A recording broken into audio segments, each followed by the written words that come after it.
Hoje o mundo cabe no bolso de cada um. Aboliu-se a distância. Instalou-se uma simultaneidade planetária. Nós estamos no mesmo momento que Tóquio, está do outro lado do mundo. É como se em cada local coubessem todos os locais. Ora, nós somos bichos gregários. Nós só somos humanos porque nos constituímos no seio de uma coletividade. Então, agora, temos uma possibilidade de socialização, de novos meios de socializar, literalmente sem precedentes. A extensão dos sentidos leva junto a extensão dos afetos. Não se limita mais às pessoas que você encontra localmente, fisicamente, na sua vizinhança física concreta. A vizinhança agora, a aldeia agora, a famosa aldeia global, né? A vizinhança agora é literalmente o mundo todo, sociabilidade ao mundo todo. E nós estamos apenas no iniciozinho dos impactos que esse tipo de mediação técnica pode nos ocorrer, pode nos ocasionar. Oi, eu sou Tadeu Jungle, sou diretor de cinema, teatro, realidade virtual e hoje estou aqui na Bienal para conversar com meu amigo, jornalista, educador, o Alexandre Sayad. Papo muito interessante que vai abordar os imperativos do contemporâneo. Vamos falar sobre educação, comunicação, narrativas, hiperatividade, interatividade. Alexandre! Salve, Tadeu! Tudo bom, queridão? Tudo bem, que bom te ver, cara. Prazer. Prazer é todo Prazer meu. a gente fazer essa viagem juntas. É uma alegria sempre conversar com você. Que bom que a gente pode presencial. Não, tá na Bienal. Tá na Bienal, é. Eu troco quase tudo por uma visita ao museu. Sim. Uma vez eu ouvi você falar isso, eu me identifiquei muito. Cada 2 anos que a gente vem numa Bienal, ela apresenta uma nova narrativa. Sim. Ela traz um novo conteúdo e uma nova narrativa. Sim. E muitas vezes a ideia só de vir contemplar que narrativa é essa que foi feita aqui me interessa bastante, porque eu acho que hoje no mundo, uma das coisas que mais move o mundo, que mais tem poder transformador no mundo, é adquirir uma narrativa que faça sentido para um grande número de pessoas. Sim, sim. Hoje existe, isso me parece muito óbvio, com a questão dos fake news. Sim, sim. Você cria várias outras narrativas Sim. que a gente nós denominamos de fake news, ou de fake life, ou de fake falsas. E existe uma luta de narrativas. Uma batalha mesmo. Como que você acha que a gente resolve esse grande dilema contemporâneo que são as fake news? Eu acredito que, assim como a arte, Tadeu, tem um léxico, uma gramática que você aprende, mesmo da imagem, uma gramática audiovisual, uma alfabetização, que quando você passa a ver um filme depois de passar por experiências dessa gramática, seja intencionalmente educativas ou não, você passa a ver uma imagem de outra maneira. Para as narrativas, eu acho que aí tem um papel da educação muito forte, que é criar o léxico e a gramática da mitologia contemporânea e da narrativa. Quer dizer, desde quando você começa a escutar a história, você começa a identificar o que é realidade e o que não é realidade. Baseado no que você define o que é realidade e o que não é realidade. Baseado no quê? Porque hoje em dia tem pessoas, e a gente conhece essas pessoas, que acreditam numa determinada realidade. Essa realidade é fundamentada principalmente por causa da internet. Então ela recebe notícias por WhatsApp, ela recebe fotos de jornal que vem por WhatsApp. Sim. Tem canais nas redes sociais de vídeos e pessoas que falam assim, eu estou dizendo a verdade. Sim. Né? É isso mesmo. E aí tem um outro lado, de outras mídias, que falam o oposto daquilo. Isso. E ela resolve acreditar naquele lado obscuro da força. Exato. Entendeu? Eu acompanhei muito a eleição do Biden através da CNN Internacional e da Fox News Internacional. O mundo que era dito, mostrado e defendido pela Fox News era um outro mundo, completamente diferente do mundo da CNN. Sim. Um era um mundo de direita e o outro era um mundo liberal, de esquerda. Aí o cara que vive dentro do mundo, que lhe traz uma notícia, no mesmo objeto televisão, fala de outro mundo, e eu recebo informações de vários locais que me corroboram aquela informação central, como é que eu saio dessa espiral se eu não, né, se eu não consigo ver o outro lado? Sim, eu acho que é uma resposta para Twitter. Sim, finalmente a falta de escolaridade de educação mostrou que é possível criar massa de manobra facilmente. Quer dizer, isso é uma frase que sempre foi dita, mas poucos momentos a gente viu isso brotar na nossa frente, como a falta de uma educação de qualidade universal, gratuita e laica no Brasil, quer dizer, uma educação republicana, faz diferença na hora da qualidade de vida das pessoas, né? Elas exercerem seu papel de cidadania, por exemplo. Isso é o tweet. Agora, para mergulhar fundo, o que está em jogo é quem legitima o que é realidade. A batalha de narrativas é uma batalha pela legitimação do que a pessoa acredita como realidade. Então, por exemplo, quando a ciência é colocada em xeque, é a crise da semiótica mesmo, é a crise do signo e do significado, da evidência científica. Né? Sim, então o fato, a ciência, o jornalismo, quando tudo isso é questionado, vem muito em função do próprio, quer dizer... Do questionamento do que se vê e do que se vive. Do questionamento do que se vê. Do que se vê, Né? Isso é perigoso politicamente, isso é perigoso economicamente para o meio ambiente e para a vida, para a qualidade de vida das pessoas. Então, sim, porque a confusão entre o real e o ficcional. Real e o ficcional. Quando isso acontece, existe esse mundo que a gente está vivendo hoje. Uma sociedade não bem educada pode ser confortada por paradigmas simples diante de uma realidade complexa. O Morin, que é esse filósofo francês que fez 100 anos esse ano, que é maravilhoso, ele traz uma teoria da complexidade que é justamente isso. Ele pergunta, como é que a complexidade do mundo cabe dentro da escola? Ela precisa caber. Se você levar um mundo preto e branco para dentro da escola, você vai colher fake news. Se você levar todas as sutilezas da orientação sexual, começar por uma coisa bem óbvia, até as filosofias de vida... Claro.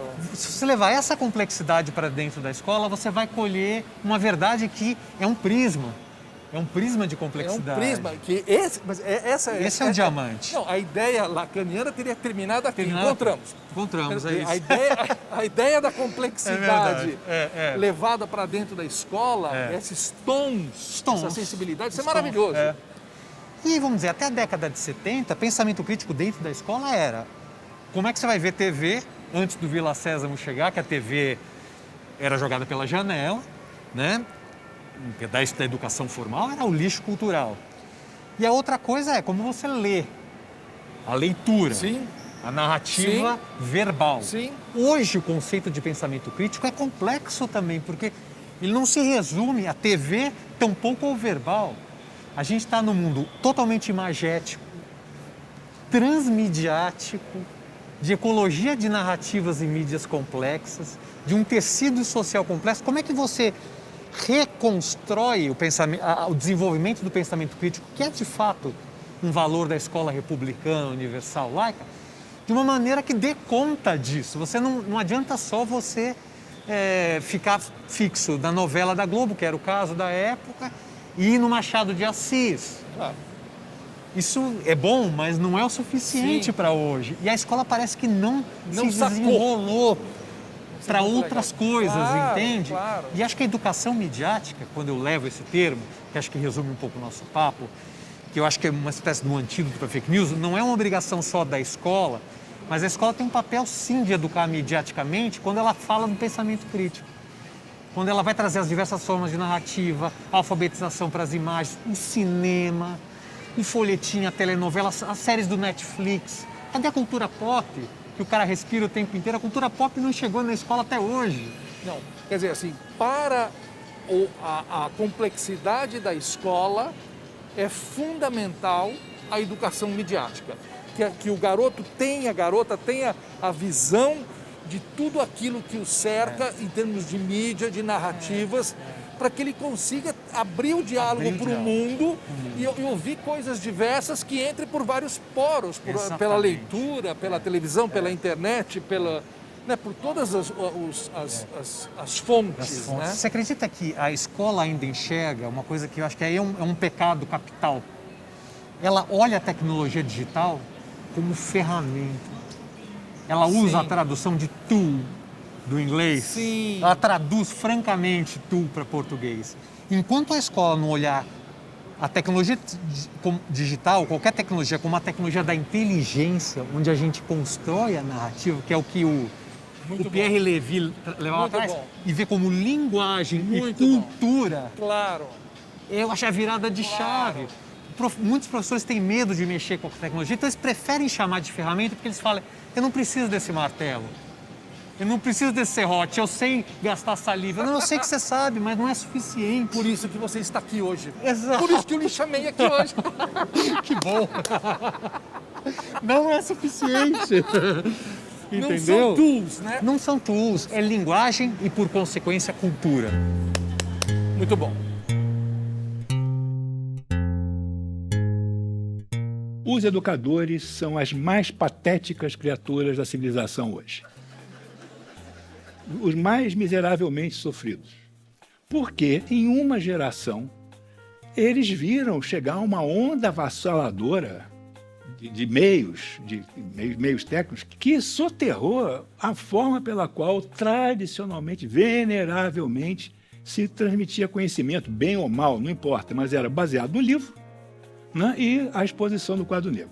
Desde Pitágoras, a escola pitagórica, que é mais ou menos a mesma coisa. E aí agora você tem um negócio, uma tal de internet, que faz com que a biblioteca de Alexandria inteira esteja no seu bolso. E o acesso a ela é um acesso instantâneo. Seus alunos são muito melhores que você no manejo desse repertório. A educação precisa ser profundamente reformada, mas ao mesmo tempo tem que ser profundamente ampliada. Não é só mudar a educação nos mesmos suportes que já havia antes. Multiplicar as formas de conduzir, não a conteúdos, mas a formas de abordar conteúdo. Não perguntar o que é, mas perguntar como faz, como é.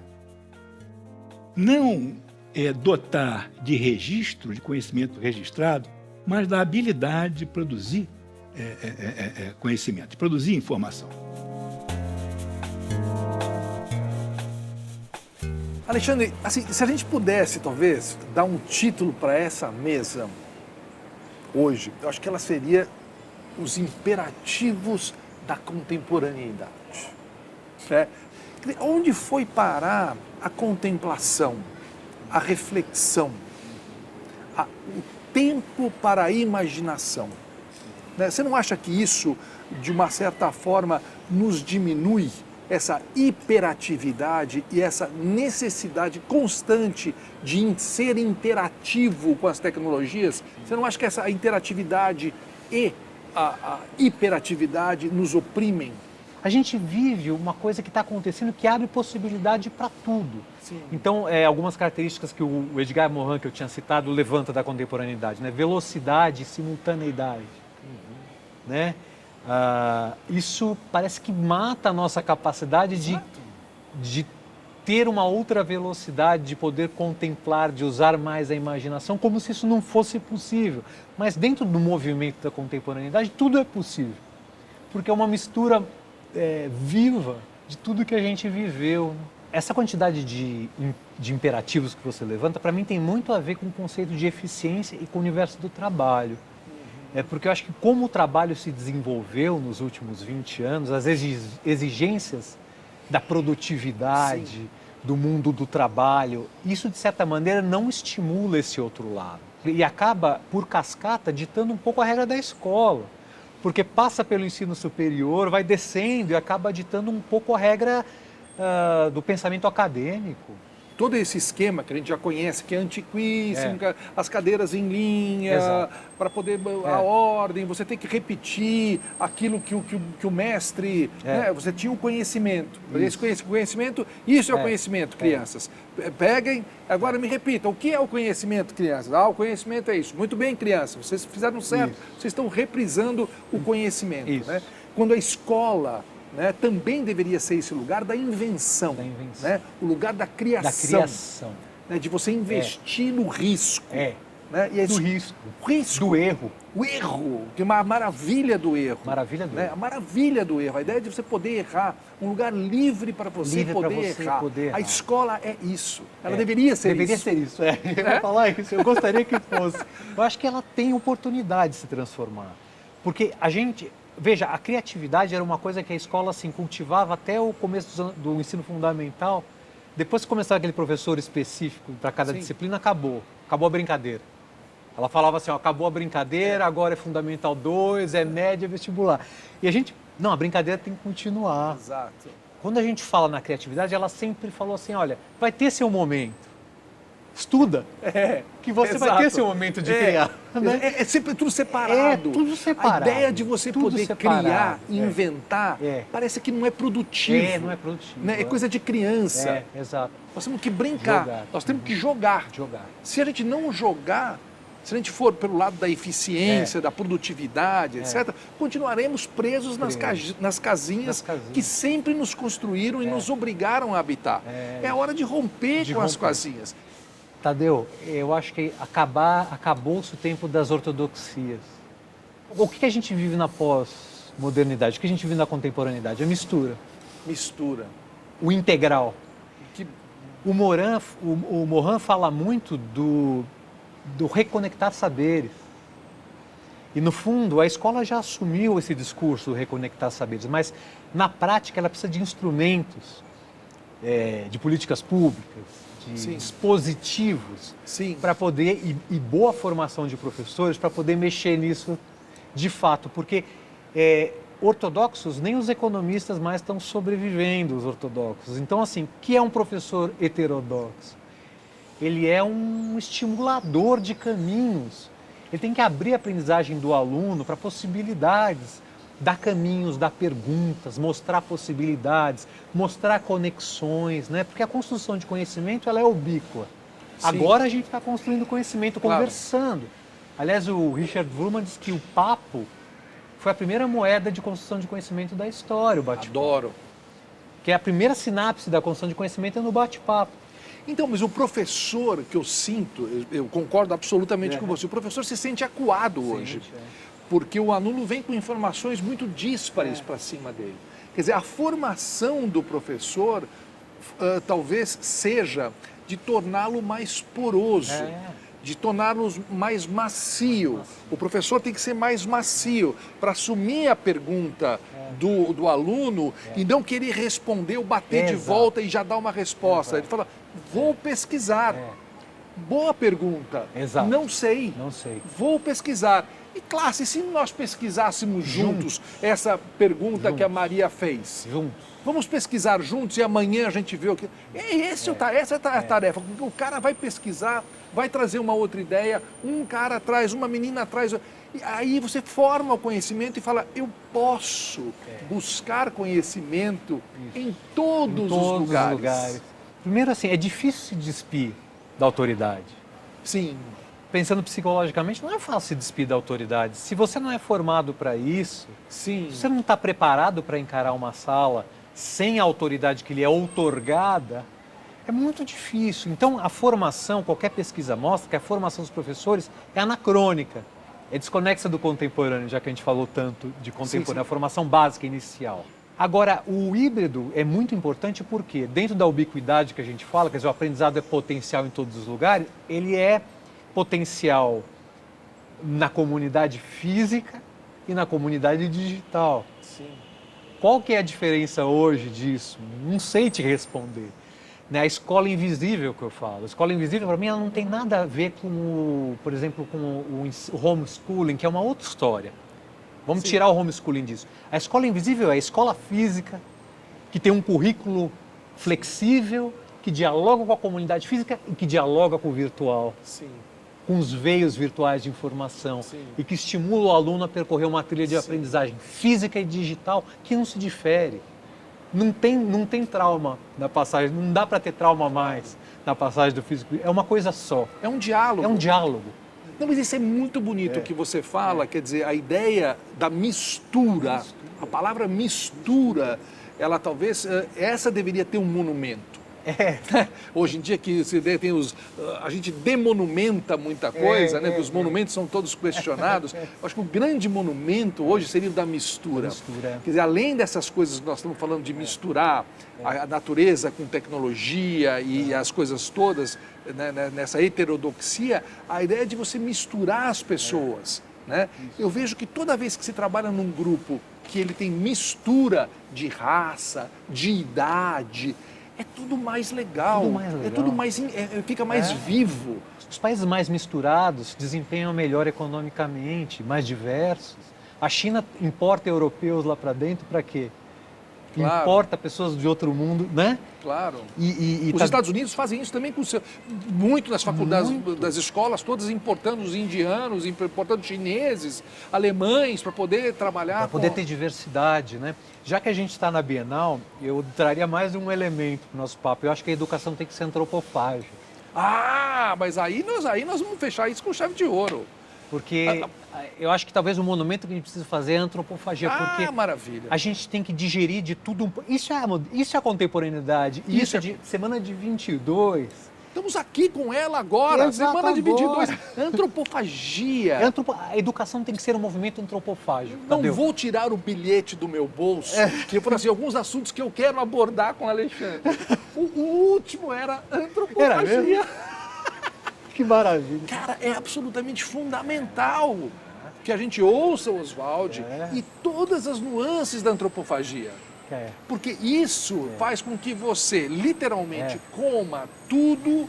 Sem preconceito e transforme isso dentro do seu jeito, dentro da sua realidade aqui, do seu tempo, do seu contemporâneo, dentro dos seus imperativos contemporâneos, que você questione, né, coma todos os imperativos contemporâneos. É isso mesmo. Coma tudo que você quiser, faça digestão e devolva, e crie o seu contemporâneo. Devolva suas dúvidas. Devolva suas dúvidas. Chega de certezas. Chega de certezas. Né? Chega de imperativos. Vamos questionar, que as perguntas proliferem. Né? Eu acho que isso é a grande beleza, você saber que você está num mundo em eterna mutação, que será assim, que você tem um mundo misturado. Cheia de perguntas. Né? Pelo fim do purismo. Essa era uma linha do movimento antropofágico, eu acho que a gente tem que reviver isso, é pelo fim do purismo. O mundo está vendo que qualquer tipo de purismo já era. Já era. Alexandre, queria te agradecer muito por ter aceito o convite e foi um papo onde eu fiquei melhor. Tudo que você me chama, quer dizer, uma ligação nossa, para mim já me sinto lisonjeado de falar com você, eu aprendo muito, você é um mestre. Então para mim é um prazer estar aqui. Então foi uma delícia. Foi muito bom. Obrigadíssimo. Obrigado. A escola era voltada a produzir soluções. Dava um problema, você resolve o problema. Opa, 10 passou. O problema da escola hoje é produzir problemas. Como é que o estudante produz o problema, inventa um problema, inventa uma situação nova, original, que vai ter que pegar recursos de criativos e operar aquilo, realizar aquilo, fazer. Isso é que importa para o mundo hoje. Os professores precisam aprender isso para poder fazer isso, operar isso, realizar isso com os alunos. Então, eles precisam se transformar num prazo muito curto, se dar conta de recursos e capacidades quase incomensuráveis em relação ao que eles tinham pouco tempo atrás, e a função deles é a mais necessária, mais indispensável, mais crucial para a continuidade da civilização. A educação é a ferramenta, a tecnologia de produzir gente. Sem educação, o que é produzido é uma gente incompleta, mutilada, mirrada, que não floresceu, não florescerá como deve ser. É a marca mais radical da profunda e abissal desigualdade intolerável do nosso mundo hoje. O mundo hoje não há nada que ele careça mais do que educadores. E os educadores não têm nada que eles careçam mais do que educadores.